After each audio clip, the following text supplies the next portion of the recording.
Hello, and welcome to another Ditch Witch Diaries. This time we are talking about planets and we are talking about the sun and planets that are associated with the sun. And I hope you're watching them because we are seeing some very important things that keep cropping up magically and just like how the plants operate that are very important and they bespeak sun energy. So it will give you some hints. So we are talking about oak, the mighty oak. I love oak so much. I do too. I'm so happy about oak. I love that picture. It makes me so pleased. Yeah. Like it could be here.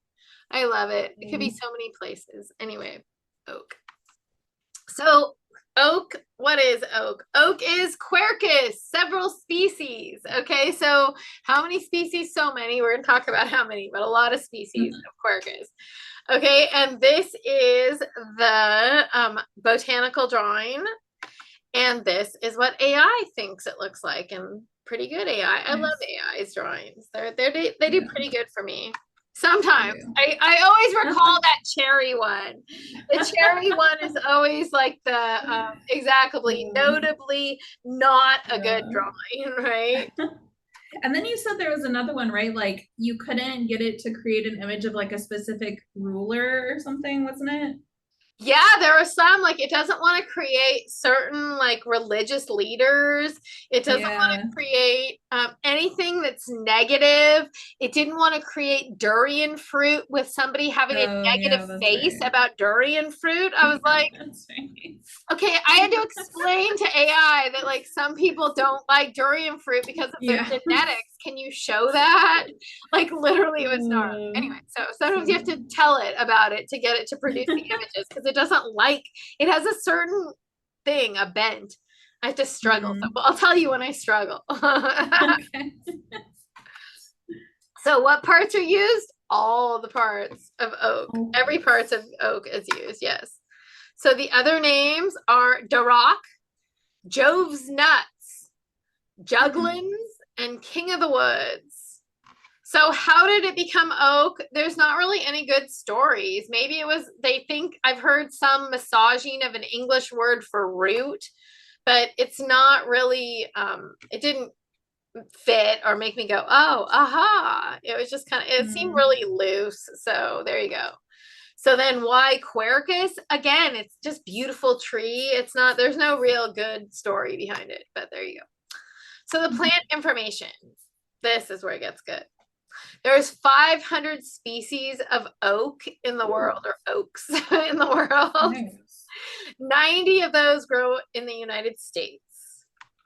It's a deciduous tree and it grows tall and wide. We're going to talk about this and we're going to go through this, but the oak trees, they mature at 75 years and have an average lifespan of 150 to 250 years. The oldest oaks are over 1,000 years old. So this is how it works. First, you get these the oak tree acorns, right? And then somebody plants an acorn. And then at 8 to 10 weeks, a little shoot appears. And then at 6 months, we call this an oak tree sapling because from there, from 6 months, like it takes 15 to 20 years to mature. Okay. And then you get a small oak tree. And that small oak tree doesn't even produce acorns until 50, it's 50 years old. Can you believe that? That's crazy. So any acorns that we like find on the ground are coming from a 50-plus-year-old oak tree. Yes. Interesting. Yes. That's pretty cool. Yes. Okay. And then from 100 years to 300 years, that's considered a large oak tree. And then if it's up around 700 years, it's considered a great oak tree. And then at 1,000 years, it's a dead oak tree. So other plant information. So there's two main groups of oak, okay? The red have pointy leaf lobes, and you can look at and I didn't even bring a picture. So from the red oaks, you get acorns every 2 years, and the species that are common to the red oak variety are red oak, black oak, and pin oak are all red oak. So then the other main group of oak trees are the white oak, and they have rounded leaf lobes, and they give acorns every year. The species that is in the white oak variety are, of course, the white oak, as you might suspect, the burr, the chinkapin, and the Berbertifolia. That's the California scrub oak. I can't even say it. And I had to add the California. I looked up, well, what variety is the California scrub oak? Because that's what we have all over, right? We have all this California scrub, and it's white. So the benefits to humans, and this is like not even considering the medicinal benefits per se, is that really the oak is good at cleaning air and water. It stabilizes soil, it locks up carbon, and it really is a tree that combats climate change. So it really helps with infiltrating water, like water that's coming in, because it helps reduce flooding damage. And if you know anything about what's set up to happen, like with global climate change or whatever you want to call it, is that there's supposed to be some flooding that's eventually going to happen just because of crazy weather, and also because of the water level rise. And oaks help with stabilize the land, help to reduce flooding. They also provide shade, and they reduce an electricity bill in the summer if the oak tree shades your home. So so there's two types of dye that can be made from oak. A brown dye is made from its bark, and then there's a black dye that can be made from the galls, which are like those balls that form usually from like an insect or like an invader. They form a gall, and you can get a black dye from that. So now we move on to the lore, the stories, and the cultural importance, and we start with the Gaelic because it's kind of important. The oak is a very important tree. It is an ogum, and it's the ogum these are these special trees to the Gaelic people. And in Gaelic spirituality, this is the ogum dúr, and it's supposed to symbolize strength and courage. And the time of the year for this ogum, the ogum dúr, is June 10th to July 7th, which is very interesting. It's like the one right when the summer is like it is perfect for sun. Like, I love it. It works for that too. Yeah. Okay. This ogum is all about resilience and strength and power. It's tied to the summer months and the oak king. So then we move to Greece, because the oak is very important in Greece as well. So it's important to Zeus or Jupiter. So it's a sacred oak was an oracle where white doves lived and cold water poured from its roots. So Zeus was supposed to speak in the rustling of the leaves. Also in Greece, it's considered the first mother, so to all humans. So it's supposed to be the mother that feeds them with honey and her acorns.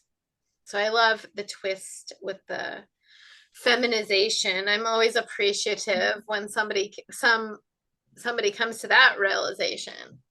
We're dealing with empress energy, not with emperor or hierophant energy here. Crowns and chaplets. So in Greece, the oak was often used in crowns and chaplets. So we're going to talk about that. First, a crown of leaves. So who uses a crown of oak leaves traditionally?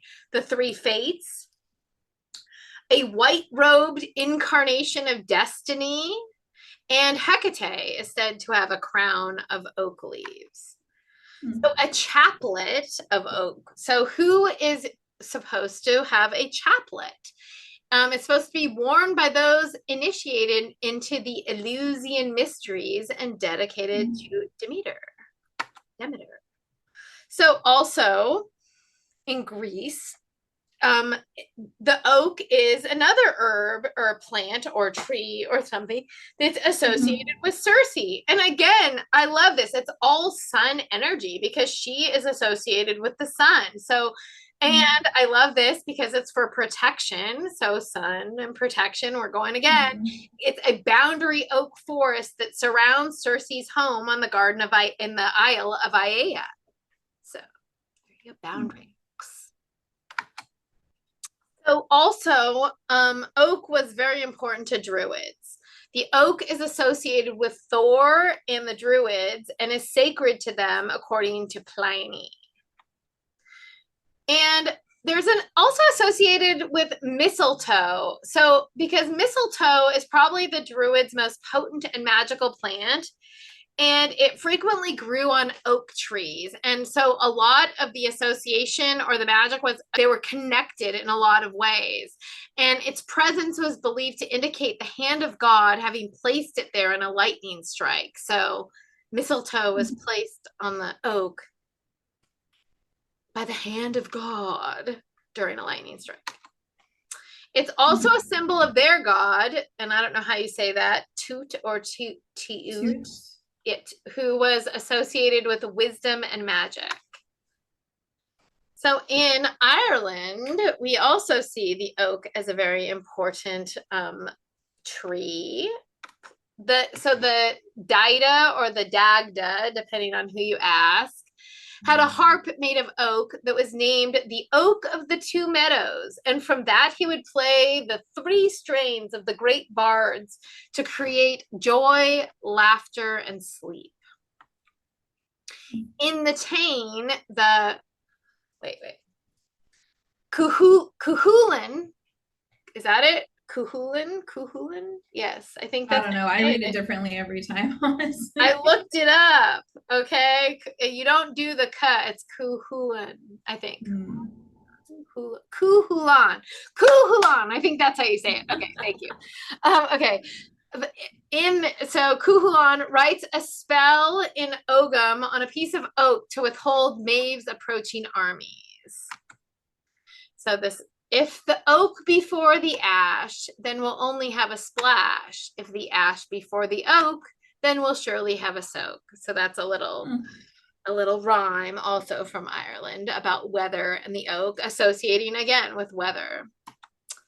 So in England, it was associated with Herne the Hunter, and he is supposed to be a ghost that lives in Windsor Forest in England. Also, King Arthur's Round Table was supposed to be made out of a giant oak trunk slice. In Somerset, England, stand 2 trees. They're named Gog and Magog. And these trees were named after the last male and female giants to roam Britain, it's thought. They are said to be the last remnants of an oak tree-lined route that went to Glastonbury. Now we move into Christian stories. So Christians came, and I love this, they came into areas and they just burned down sacred oak groves, which is not surprising at all. But then what would they do? They would make churches with them. So they'd come and they'd remove the oaks and they'd build their churches, and they'd keep one oak outside the parish, and it was called the gospel oak outside the parish, the single oak that was the sacred pagan grove. Yeah. So then in Germany, I love this image. Don't you love that image? Yeah, it's awesome. A lovely, great image. Thank you, AI. AI doesn't know how wonderful it is. So in Germany, it's a heraldic tree. Like it's on heralds, like, oh, what are they called? Family crest, like heraldic crest. Yeah. And also it's considered like if you have a hole in an oak, it's supposed to be a portal for the elves. So this is, I guess, the portal for the elves. So now the Sioux Nation have some very important lore stories and cultural importance. And in fact, they have a big story that we're going to tell. So buckle in, like turn down the lights and get ready for the Sioux story. So the Sioux Nation was in the Great Plains, and they tell a story about the man and the oak. So there was a family with a son and a daughter who had a habit of making their winter quarters away from the rest of the group because they had better hunting there. If they stayed with the group during winter, then all the animals would be hunted around it, so they would go away. And one year, there was a strange girl that showed up in their group, and the daughter from this family formed a friendship with the girl, so much so that she even called her sister. So the family invited this girl into their home as part of their family. But the problem arose because the adopted daughter fell in love with the brother as they aged. And during one of these winterings, she began to sneak into his tent, and she would cover her head. And at first, she just stayed right at the edge of the tent. And then the next night, she would have her head covered, and he kind of thought that it was like a ghost or something. And every night, she would get closer and closer to him. Creepy. Well, I know. Okay, so until one time she got so close to the brazier that a coal jumped up from the brazier, from the little fire pit that it had, and burned the girl on her face. And the next day, of course, the adopted sister had her head covered because she was trying to hide that brazier, the burn, right? So the brother knew what had happened, and he felt so bad that he laid under the oak all day and all night, and he refused food and nourishment.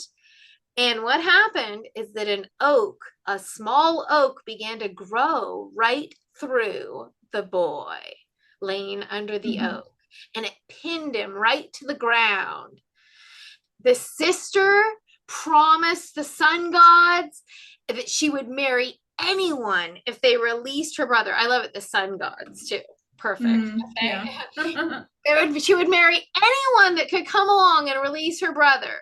So a tall man, he came to town, and he had this aura around him, and he identified himself as the god of lightning and thunder, and said that he had come upon the adopted sister, and that the adopted sister was a sorceress, and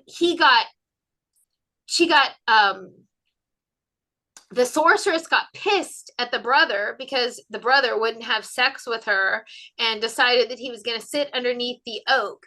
And so she caused this horrible thing to happen to him. And oh, by the way, this god of lightning and thunder, he killed the sorceress on the road. And so when he came to town, he just touched this tree, and it crumbled to dust, and it released the brother. And then they all watched in the distance. A cloud of black came from the distance and was barreling towards them and approaching towards them. And guess what? The god of thunder grabbed his bride and jumped on the cloud, and away they went. Nice. Oh. I love that story. That's actually a great story. So also another nation in the American continent that had stories about the oak were the Delaware, or I think it's called Lenape people, maybe. And their nation was in the location of current Louisiana, Arkansas, and Missouri. So you can see down, we're in the Mm. swampy areas now, and kind of also in that Arkansas has like those blue trees too. Like when they look, they're a different color. They're so beautiful. Anyway, I love Arkansas. So to the Delaware Nation or the Lenape Nation, this was a sacred shrine tree. And you could go to it and it would answer prayers and help you in times of need. So then for the Southwest indigenous American nations, it was also a very sacred. So, and this is a group, and I couldn't really pick them apart. So we're just going to go with them because we know in California, especially, but all over the Southwest, that the acorn was a huge food source. It was a widely traded commodity. And it's widely known that that was taking place. And like in California, when you're little, all around here, you can see like it's a metate and I forgot the name. There's one that's a hole and one that's the grinding stone, and you can see everywhere around where I live. There's big boulders that you can see where people have ground out into the ground things like acorns, especially into the side of the rock. And then as children were taught that there was a boiling process that took place to process the tannins out of the acorn. And then it became a flour, which was a food material. So it was the lifeblood for community and for health. It really could sustain people. It's associated with a grandmother spirit, which I adore. Grandmother is lovely. I love the grandmother oak. And it's used, so the Southwest indigenous American nations, they knew how to use controlled burns. And so we don't. Like dumb Whitey comes along and doesn't want to do controlled burns, and then we get all these like beetles and bark problems and pests and diseases that nobody would have ever gotten if we would have listened to the people that have been using this beautiful oak all along and have lived on this land and know about this land. But no, we don't listen. And so, but the Southwest indigenous American nations were using controlled burns of oak to reduce oak diseases. So anyway, there you go. So then we have oak, and we see it also in popular culture, right? So Robin Hood is an oak is mentioned. There's an oak in Sherwood Forest that was said to be Robin Hood's hideout during the fire season. People pour like water on it, like it's a real tree. Like people go to it, and they like have designated it as like the Sherwood Forest Robin Hood hideout. So.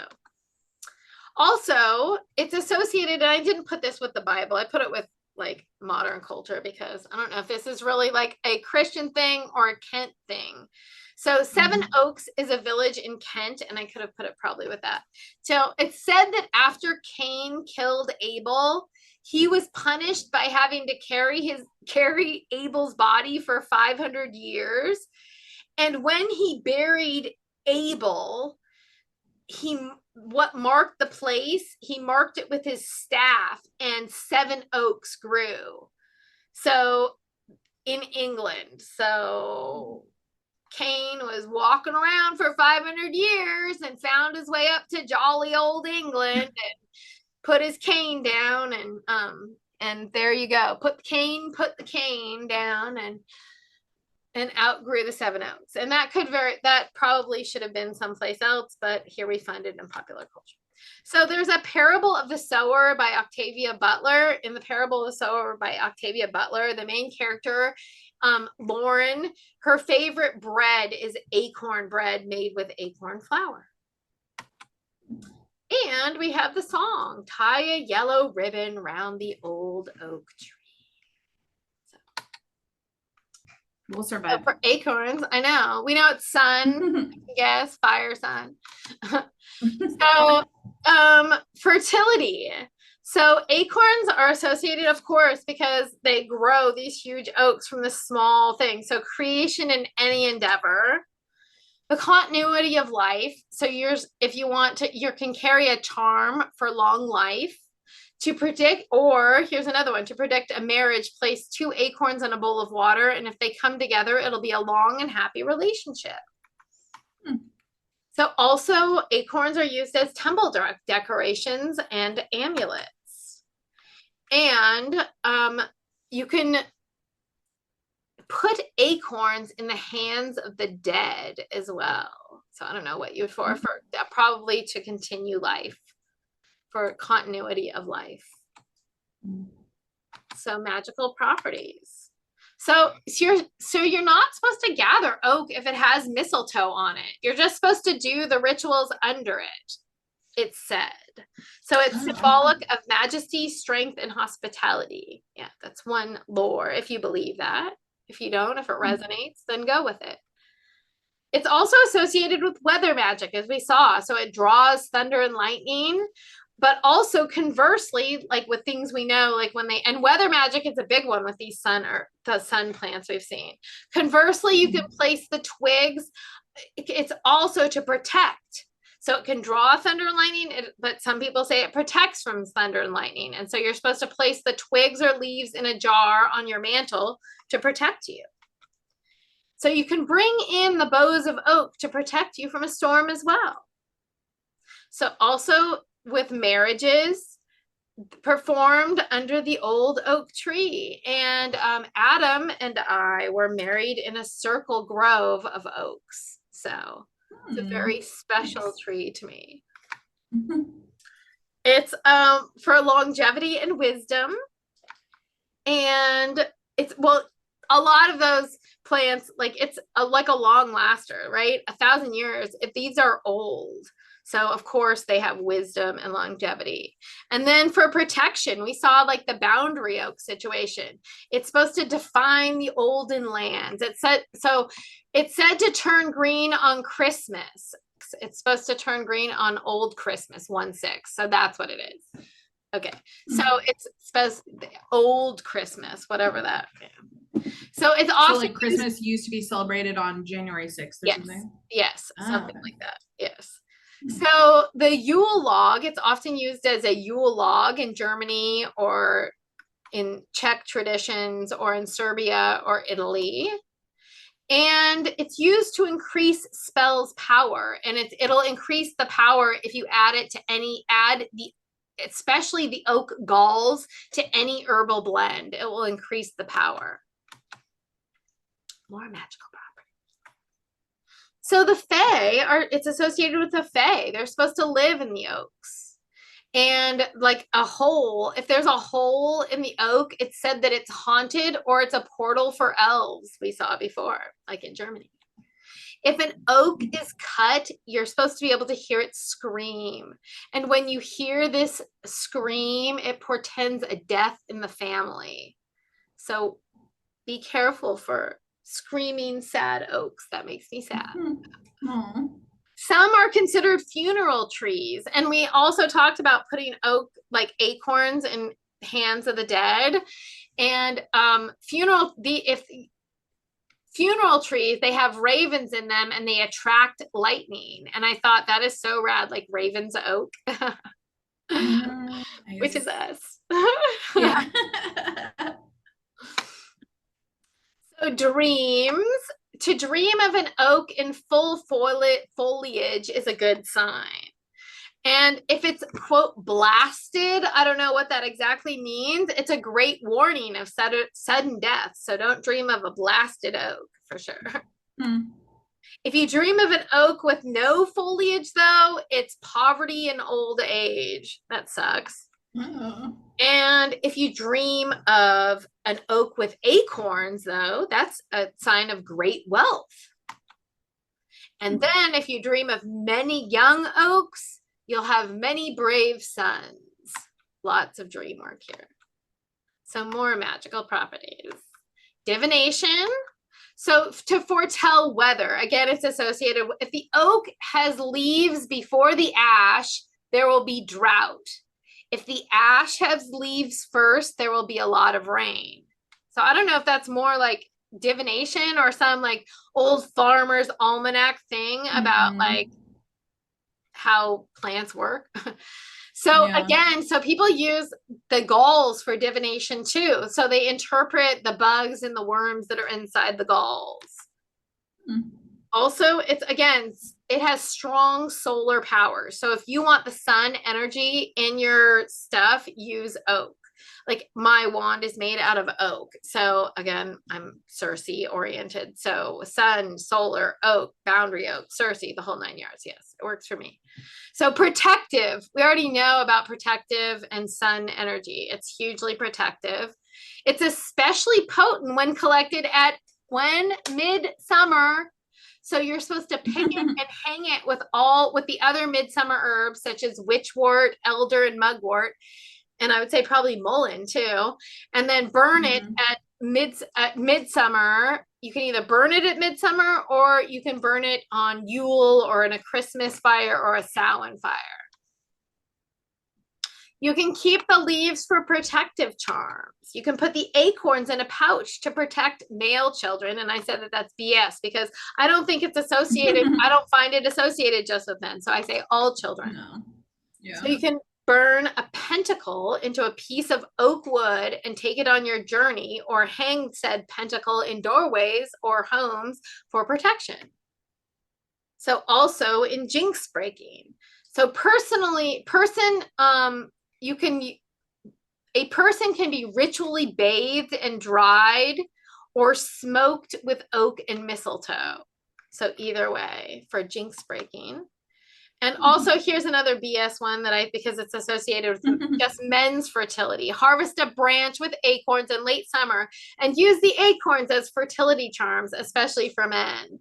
I mean, if you say they're like little nuts, but I could say they're little eggs. So yeah, honestly. Exactly. Little seedlings. I know. More magical properties. So much magic. So here's divination by oak spirits. On the full moon nearest Midsummer Eve, find a large haunted oak close to a water source. Don't go at night. Don't wear iron or metal, and bring offerings of cake and cream and a chunk of raw sugar.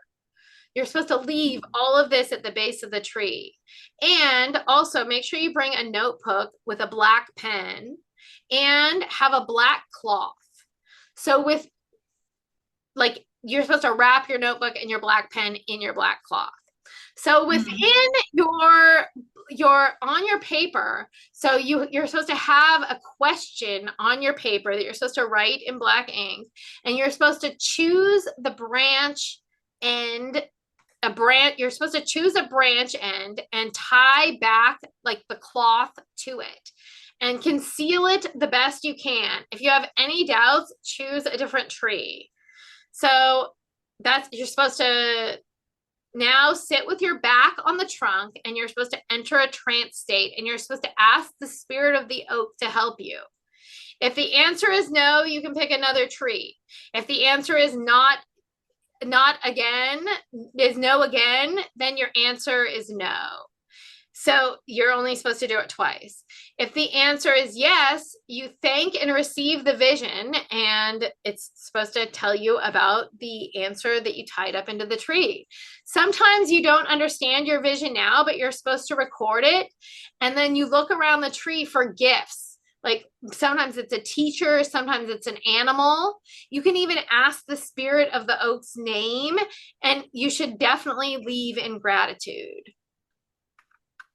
So that was a big spell, so I thought I'd include it. So a medical disclaimer, and then the medical properties.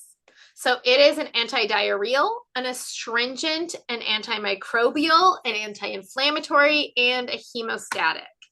It's used for diarrhea, respiratory illness, hemorrhoids. I saw it all over the place for hemorrhoids, skin ailments. And the skin ailments are eczema, acne, and itchy skin. Also recovery from mouth sores. So I'm sure like it's the astringent, I'm sure. So it's gonna like dry everything up, and it's antimicrobial. So Also burns, cuts, and scrapes. So there we are. There's all my lovely sources. Take a picture. And we are all set. And so I will see you at the next Ditch Witch Diaries. And oh, before we end, I want to tell you next week the next week series, we're going to be focusing on Venus next. So herbs of Venus. So we'll see you at the next Ditch Witch Diaries. Let me burp. Nice. Leave it in.